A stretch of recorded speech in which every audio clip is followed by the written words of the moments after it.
नमस्कार, मनी गुरु की इस खास पेशकश में आप सभी का स्वागत है। मैं हूं स्वाति रायना। एक रिपोर्ट के मुताबिक मेंटल हेल्थ को लेकर अवेयरनेस बढ़ती हुई नजर आ रही है। मेंटल हेल्थ से जुड़े इंश्योरेंस क्लेम में भी लगभग 30% से ज्यादा तक की वृद्धि देखी गई है। मेंटल हेल्थ इंश्योरेंस से जुड़े जो तमाम कंडीशंस है, जैसे थेरेपी सेशन, साइकोलॉजिकल काउंसलिंग, इसमें शामिल होते हैं। वहीं जिन मामलों में सबसे ज्यादा क्लेम पाया गया उनमें रहा एंजाइटी डिसऑर्डर, डिप्रेशन, ये सबसे ज्यादा मामले देखे गए हैं। आज हम समझने की कोशिश करेंगे कि मेंटल हेल्थ इंश्योरेंस लेना क्यों जरूरी है, कौन सी मानसिक बीमारियां इसमें कवर होती हैं, मेंटल हेल्थ प्लान कैसे लेने से पहले क्या क्या चेक करें और क्या रहती है इन मामलों में क्लेम प्रोसेस। इसी को समझते हैं। हमारे साथ हमारे दो खास एक्सपर्ट्स शो में शामिल हो चुके हैं। LIC के एक्स मेंबर लाइफ और IRDAI के पूर्व ED हमारे साथ हैं नीलेश साठे सर। साठे सर, बहुत स्वागत करते हैं आपका। और हमारे साथ निमित कंसल्टेंसी के फाउंडर नितेश बुद्धदेव भी है। नितेश, आपका भी बहुत धन्यवाद हमारे साथ इस शो में शामिल होने के लिए करते हैं। मेंटल अवेयरनेस, मेंटल हेल्थ, जितना हम फिजिकली अपने हेल्थ को तवज्जो देते हैं, उतना अब मेंटल हेल्थ को लेकर भी अवेयरनेस होने लगी है। नीलेश सर, मैं आपसे जानना चाहती हूँ, आपको इतने सालों का अनुभव है मेंटल हेल्थ को लेकर, स्पेशली जो इंश्योरेंस कंपनीज हैं, कब ज़्यादा सर सेंसिटाइज होना शुरू हुई या अवेयर होना शुरू हुई कि ये एक इम्पॉर्टेंट एस्पेक्ट है जिसको एड्रेस करना बेहद ज़रूरी है?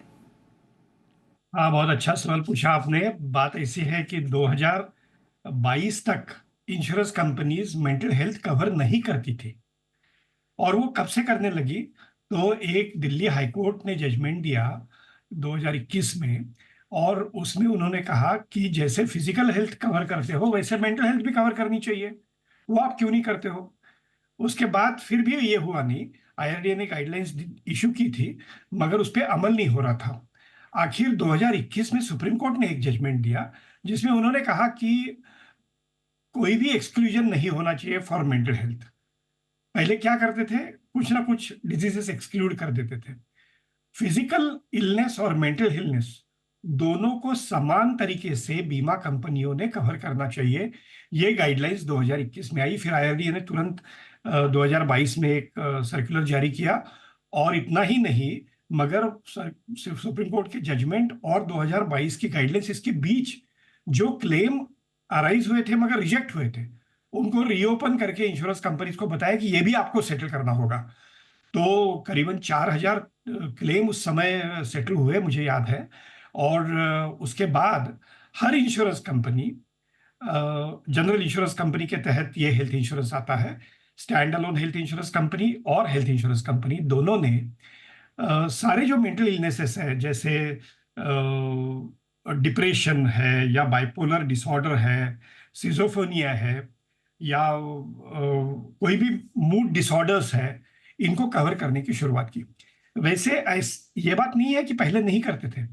जो इंटरनेशनल कंपनीज है वो डिमांड करती थी ग्रुप हेल्थ इंश्योरेंस में कि आप इनको कवर कीजिए, क्योंकि ये एम्प्लॉयज जब अब्रॉड है तो उनको ये कवरेज मिलता था, मगर इंडिया में उसका एक्सक्लूजन था। तो उनको दिया जाता था बाय चार्जिंग सब हायर प्रीमियम। मगर ये 2020-21 के पहले सारी इंश्योरेंस कंपनीज मेंटल डिसऑर्डर्स के कारण जो क्लेम आते थे उनको रिजेक्ट करते थे। कहने का मतलब ये एक्सक्लूजन था, इसको वो कवर ही नहीं करते थे। मगर आज की तारीख में इनको कवर तो जरूर करते हैं। जो जेनेटिकल डिसऑर्डर्स है उनको एक्सक्लूजन्स है, जैसे डाउन सिंड्रोम है तो उनको एक्सक्लूजन्स दिया हुआ है। मगर काम करते वक्त कभी डिप्रेशन आ जाता है और साइकोलॉजिस्ट की जरूरत पड़ती है, उसकी ट्रीटमेंट लेने की जरूरत पड़ती है, तो ये सारी ट्रीटमेंट अब मिलने लगी है। तो ये बहुत अच्छा बदलाव आया है। और इसके पीछे MACA एक्ट है, मेंटल हेल्थ केयर एक्ट, 2017 का ये कायदा है, कानून है। और उसके तहत सेक्शन 21(4) के तहत ये दिल्ली हाई कोर्ट और सुप्रीम कोर्ट ने ये आदेश दिया कि इसको आपको इम्प्लीमेंट करना है। और कोई भी एक्सक्लूजन जो व्हाइल इन सर्विस हो या नॉर्मल कोर्स ऑफ बिजनेस हो, जो मेंटल आता है, डिप्रेशन आता है या कोई बीमारी आती है दिमागी तौर की, तो उसको आपने कवर करना चाहिए। जी तो सर। अब सारी इंश्योरेंस हम्म। कंपनी इसे कवर करती है। हुँ। तो आपने जैसा सही बताया सर, और आपने हम सबको भी ये इन्फॉर्मेशन दी कि 2022 से पहले ज़्यादा इसके बारे में सोचा नहीं गया। लेकिन हाँ, अब 3 साल हो गए हैं जब जो मेंटल इलनेस है उसको लेकर इंश्योरेंस कंपनीज़ भी अब कवरेज देती हैं। मैं नितेश आपके पास आऊँगी। अब थोड़ा-सा हमने इसका कब शुरू हुआ, क्या इसके इंश्योरेंस कंपनीज़ कैसे देती हैं, नीलेश सर से समझा। लेकिन नितिश आप बताइए, मेंटल इलनेस को हम कैसे समझें? क्योंकि अभी भी लोगों में हिचकिचाहट है इसके बारे में बात करने में। वो आइडेंटिफाई नहीं कर पाते हैं, आइडेंटिफाई करके भी शायद उसको डिस्कस नहीं करना चाहते हैं।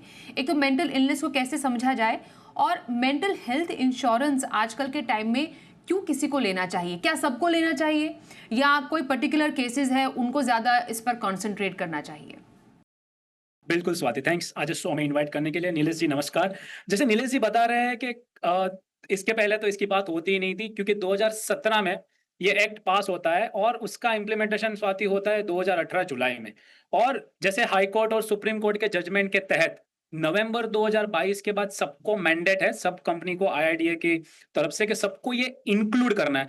पर स्वाति जैसे आप बोल रहे हो, आज तक इंडिया में लोग खुल के इस चीज टॉपिक के ऊपर बात ही नहीं कर रहा है।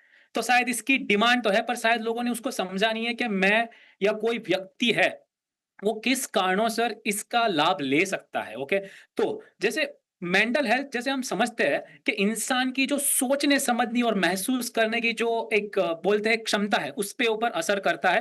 प्लस जैसे कोई पर्सन कैसे बिहेव करता है उसके ऊपर ये असर करता है। तो शायद आज लोग समझ तो रहे हैं कि ये मेंटल हेल्थ रिलेटेड इश्यू है, इसके लिए शायद किसी को थेरेपी चाहिए, किसी को कुछ काउंसलिंग चाहिए।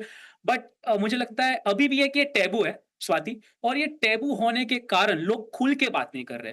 पर आमतौर से देखा गया है कि टीयर 1 और मेट्रो सिटीज में काफी लोग खुल के बाहर आ रहे हैं, और ये 2022 के बाद मोस्ट ऑफ द कंपनीज ने ये कवर करना चालू किया है। पर फिर भी काफी गैप है, और गैप इसी कारणों से है क्योंकि इसका अवेयरनेस बहुत ही कम है कि इसकी एक तो ट्रीटमेंट अवेलेबल है, लोगों को ये पता चलना चाहिए। प्लस वो टेबू जो है कि मैं अगर ये बात करता हूं मेंटल इलनेस के बारे में, अगर कोई कंपनी के उधर या कोई भी फैमिली के अंदर, तो उसको एक अलग तरीके से देखा जाता है। हम फिजिकल एलिमेंट और मेंटल एलिमेंट को काफी अलग तरीके से देखते हैं। लोग को कुछ फिजिकल एलिमेंट है तो शायद खुल के बात करते हैं, उतनी खुल के मेंटल इलनेस के लिए बातें नहीं होती है स्वाति। तो मुझे लगता है लोग समझने लगे हैं कि ये इश्यू है, पर अभी भी वो टैबू मुझे लगता है सबसे बड़ा रीजन है स्वाति, कि लोग खुल के उस चीज के ऊपर बात नहीं कर रहे। पर अगर आंकड़े देखें स्वाति, तो लगभग इंडिया में 11% पॉपुलेशन, तकरीबन 15 से 16 करोड़ लोग मेंटल इलनेस जैसे कि एंजाइटी और डिप्रेशन के शिकार है, पर वो लोग खुल के बाहर बात नहीं कर रहे। उसकी वजह से लगभग 14% death Swati, that's quite a high number. 14% death का जो रीजन है वो मेंटल इलनेस है, बिकॉज मेंटल इलनेस कहीं ना कहीं जाके आपके फिजिकल एलिमेंट में कन्वर्ट होती है, और उसकी वजह से 14% डेथ हो रही है। बट ये गैप देखने मिला है स्वाति। बिल्कुल। नीलेश सर, ये समझना बेहद ज़रूरी है अब ऐसे में, क्या कुछ हर्डल्स या कुछ चुनौतियां अभी भी जब हम मेंटल हेल्थ इंश्योरेंस लेते हैं उसको लेकर क्या अभी भी है? जब कोई व्यक्ति एक प्लान लेने जा रहे हैं, जैसे हेल्थ इंश्योरेंस में इसको शामिल किया गया है, उस टाइम पे कुछ चुनौतियां आ रही हैं। वेटिंग पीरियड को लेकर कई लोगों ने बात की, वेटिंग पीरियड लंबा होने की वजह से आपको लग रहा है कि कुछ जटिलता इसमें आती है, या फिर क्योंकि मेंटल इलनेस में यूजुअली आप ओपीडी सर्विस लेते हैं, वो कई जो कंपनीज है उसको कवर नहीं करती। कई जो मेंटल हेल्थ सेंटर्स हैं वो शायद कई अफिलिएटेड नहीं है, या नेटवर्क कई इंश्योरेंस कंपनियों के साथ नेटवर्क के दायरे में नहीं आते हैं, क्योंकि बहुत बहुत छोटे छोटे सेंटर्स होते हैं जो ऐसी सर्विसेज देते हैं। कुछ ऐसे लूप होल्स हैं जिसको अभी दूर करने की ज़रूरत है? मैं लूप होल्स तो नहीं कहूंगा, मगर बात ऐसी है कि हमने बीमा लेने के समय सारी जो इलनेसेस है वो कवर होती है क्या ये पॉलिसी में, ये देखने की जरूरत है। क्योंकि इस प्रकार की करीबन हर इंश्योरेंस कंपनी के पास 10-20 पॉलिसीज हैं, तो उसमें किसमें क्या कवर होता है, कितना कवर होता है। जैसे कुछ पॉलिसीज थेरेपी कवर करती है, कुछ नहीं करती है। कुछ पॉलिसीज में 4 बार आपको साइकोलॉजिस्ट का कंसल्टेशन अलाउड है, कुछ पॉलिसीज नहीं करती है। कुछ पॉलिसीज में ओपीडी की सुविधा भी उपलब्ध है।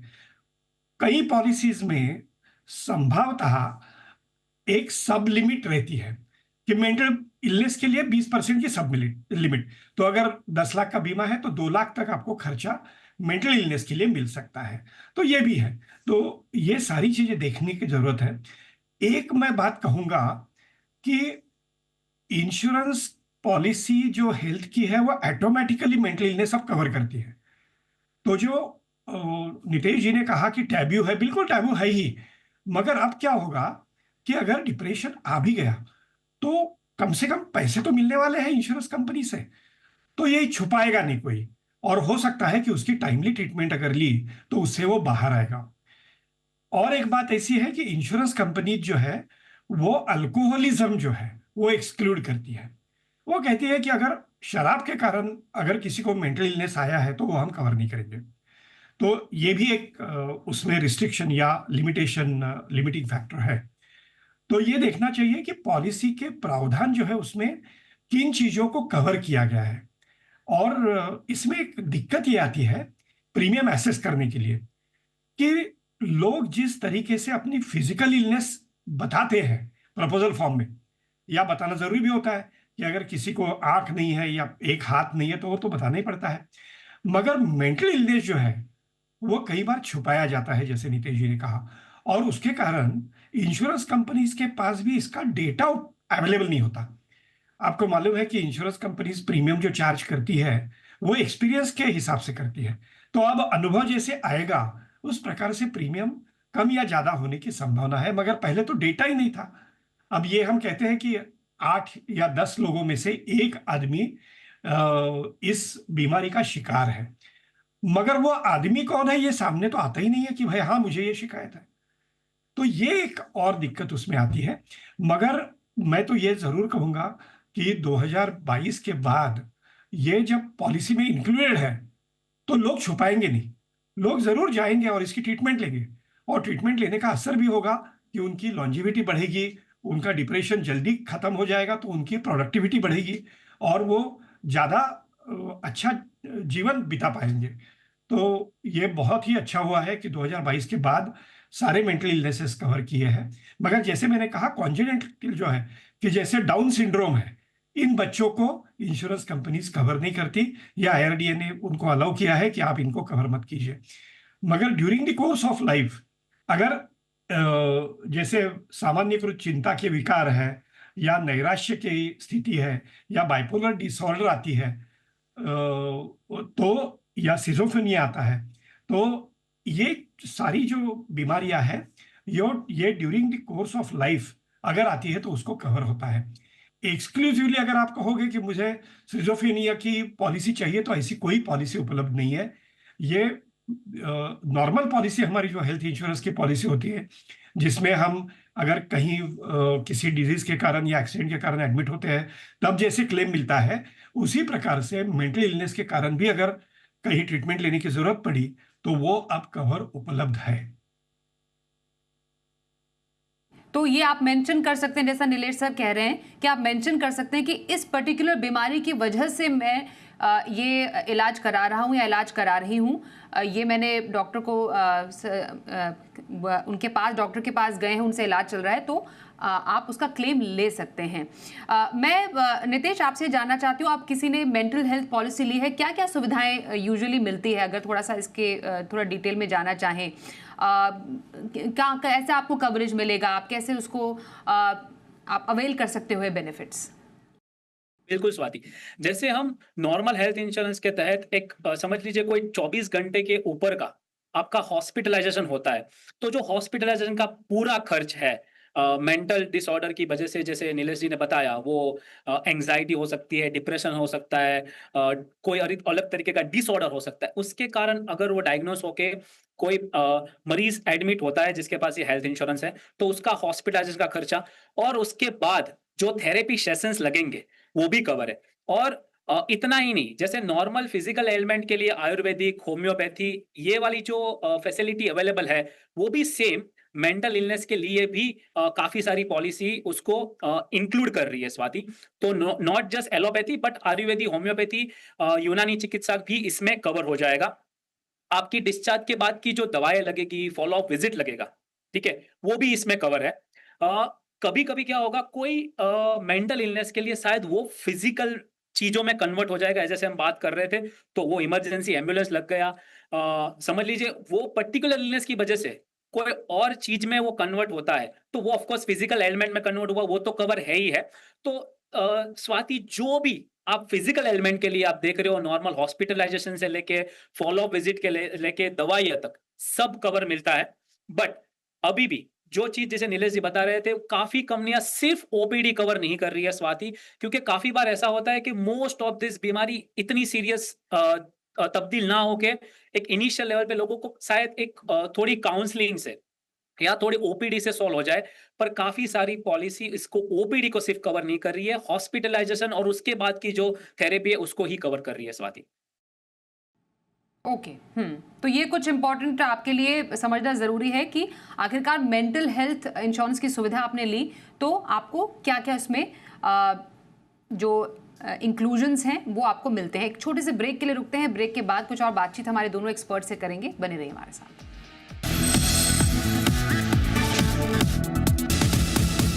तो मेंटल हेल्थ इंश्योरेंस के बारे में आज हमारी खास चर्चा चल रही है।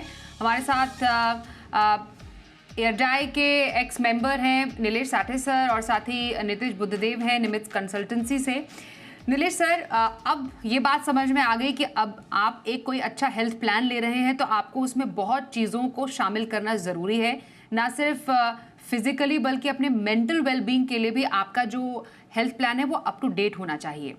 तो सर यही आपसे जानना चाहेंगे, एक अच्छा प्लान लेने से पहले किन बातों का ध्यान रखें, क्या क्या उसमें शामिल होना चाहिए, कितना सम इंश्योर्ड आपको लगता है कि आजकल के लाइफस्टाइल को देखकर किसी को उसमें शामिल करना चाहिए? पहली बात तो ये है कि हेल्थ इंश्योरेंस ये ज़रूरत है, हर आदमी की ज़रूरत है, क्योंकि ये देखा गया है कि एक एडमिशन अगर हॉस्पिटल में किसी का हो गया तो वो फैमिली बिल्कुल फाइनेंशियली कोलैप्स हो जाती है। तो इसलिए health insurance is a must. अब हेल्थ इंश्योरेंस लेना है तो कितने सम एश्योर्ड के लेना है, ये एक दूसरा अहम सवाल होता है। अब इसमें बाय एंड लार्ज दो थंब रूल है, वो ये है कि आप जिस गांव में रहते हो वहां सबसे ज्यादा कॉस्टली इलाज किस चीज का है। तो नॉर्मली बाईपास सर्जरी जो है ये सबसे कॉस्टली होता है। अब उस गांव में सबसे अच्छे हॉस्पिटल में अगर बाईपास सर्जरी का 10 लाख में इलाज हो रहा है तो आपको 10 लाख का बीमा तो जरूरी है ही, ये थंब रूल है।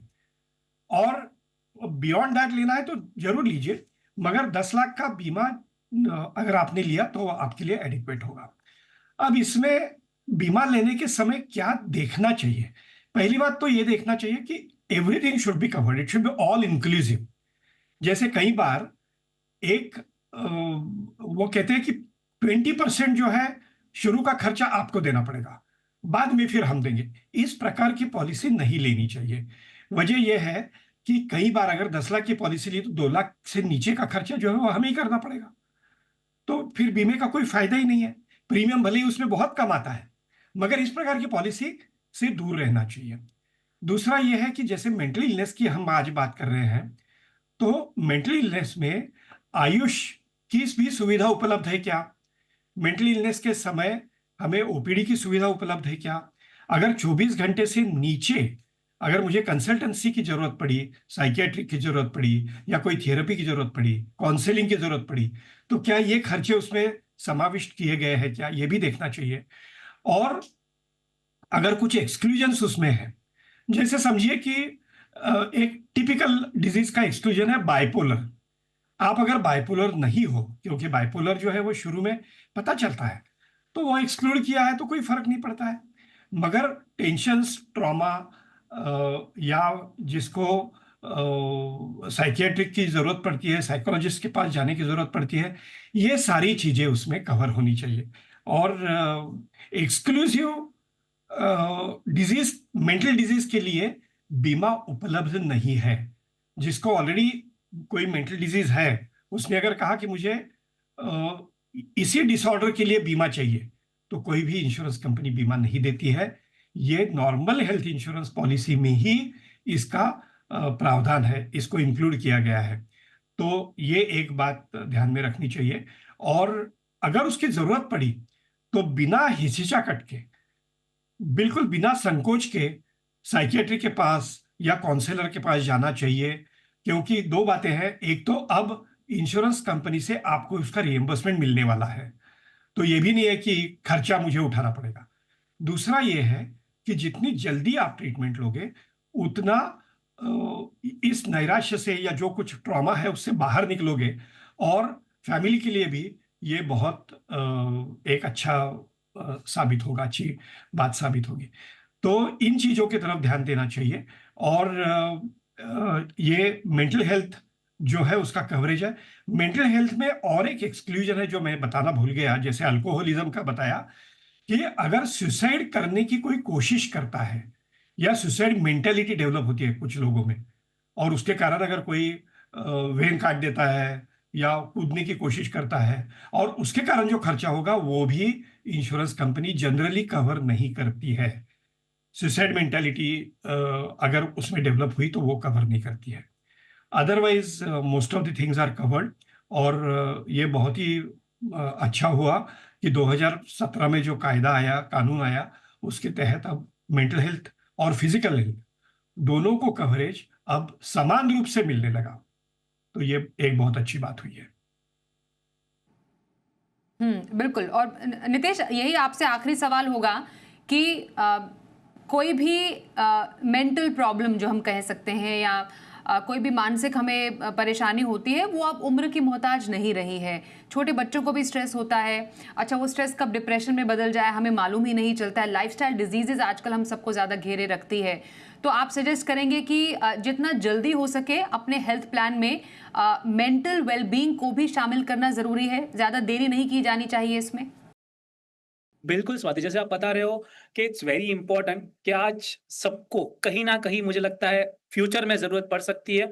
कुछ मेंटल डिसऑर्डर हो तब आप लेने जाओगे, तब शायद आपको पॉलिसी नहीं मिले। जैसे नीलेश जी बता रहे हैं कि आपको ऑलरेडी वो चीज है, तो शायद उसको 2 से 4 साल का वेटिंग पीरियड ले सकता है, या तो वो इंश्योरेंस कंपनी वो पर्टिकुलर चीज सिर्फ वो कवर ना करे। इसलिए मुझे लगता है आज सबको कुछ ना कुछ तरीके का स्ट्रेस है। ऑफ कोर्स वो स्ट्रेस कम करने की कोशिश करनी चाहिए, आपकी वेलबींग पे ध्यान देना चाहिए, बट एटलीस्ट आपके हाथ में अभी जो है कि आपको इसको कवर कर लेना चाहिए स्वाति। और जब इस कवर करने की बात होती है, तो जैसे हम बात कर रहे हैं नवंबर 22 के बाद ऑलमोस्ट अगर आपकी जो भी हेल्थ इंश्योरेंस पॉलिसी अभी आपकी एग्जिस्टिंग है उसमें बाय डिफॉल्ट ये कवर है, बट उसमें थोड़े तरीके के मुझे लगता है गैप्स है, कुछ ग्रे एरियाज है, जैसे ओपीडी कवर नहीं होगा वगैरह। तो सबको एक अच्छा 20-25 लाख का एटलीस्ट, जैसे नीलेश जी बता रहे थे, एक सफिशिएंट हेल्थ इंश्योरेंस चाहिए। उसके अंदर आपको देखना है कि कुछ एक्सक्लूजन तो नहीं है। और अगर आपके पास ऑलरेडी जो पॉलिसी है, जब आप रिन्यू कर रहे हो, तो मेरा मानना है कि ऑलरेडी उसमें ये एक्सक्लूजन हट गया है जो मेंटल इलनेस रिलेटेड था, तो आपके पास ऑलरेडी ये कवर उपलब्ध है। तो पहले तो इसका यूज कीजिए अगर आपको लग रहा है कि आप कोई मेंटल बीमारी से जूझ रहे हो, और वरना तो आप स्पेसिफिकली कोई ना कोई इसमें आप टॉप अप ऐड कर लीजिए। जैसे काफी सारी कंपनियां हैं, Aditya Birla active one, Bajaj alliance health care, HDFC Ergo का माई हेल्थ, आईसीआईसीआई लोम्बार्ड का स्पेशल सीड, ऐसी काफी सारी पॉलिसीज है जो स्पेसिफिकली इसको पर्टिकुलरली अच्छी तरीके से कवर करती है। तो अगर आपकी पॉलिसी में वो नहीं है स्वाति, तो बिल्कुल इसको एक टॉपअप की तरह, एक एडिशनल बेनिफिट की तरह ऐड करें, बट एटलीस्ट आपकी पॉलिसी में वो होगा ही, वो भी आप उसको एक नजरअंदाज ना करें और इसका बिल्कुल से फायदा उठाएं अगर आपको लग रहा है। क्योंकि अगर लास्ट में ऐसे कहना चाहूंगा, अगर आपको लग रहा है और इसकी जब शुरुआत हो रही है और उसी जगह पे उसका ट्रीटमेंट हो जाएगा, जी। तो शायद ये कोई बड़ी बीमारी में तब्दील जी। नहीं होगी। बिल्कुल। और अब तो धीरे धीरे लोग इसके बारे में काफ़ी ओपनली चर्चा भी करते हैं, और ज़रूरी है कि कोई भी ऐसी परेशानी होती है, हमें कोई भी फिजिकली परेशानी होती है तो हम डॉक्टर के पास ज़रूर जाते हैं। किसी तरीके के मानसिक तनाव में भी हमें ज़रूर मदद लेनी चाहिए, डॉक्टर से मदद लेनी चाहिए, और अब तो इसके लिए इंश्योरेंस भी उपलब्ध है। धन्यवाद करेंगे नीलेश सर हमसे बातचीत करने के लिए, हमारे साथ कार्यक्रम में शामिल होने के लिए। और Nitesh, thank you so much आपका भी इस शो में शामिल होने के लिए। मनी गुरु में आज के इस कार्यक्रम में बस इतना ही। देखते रहिए जी बिजनेस।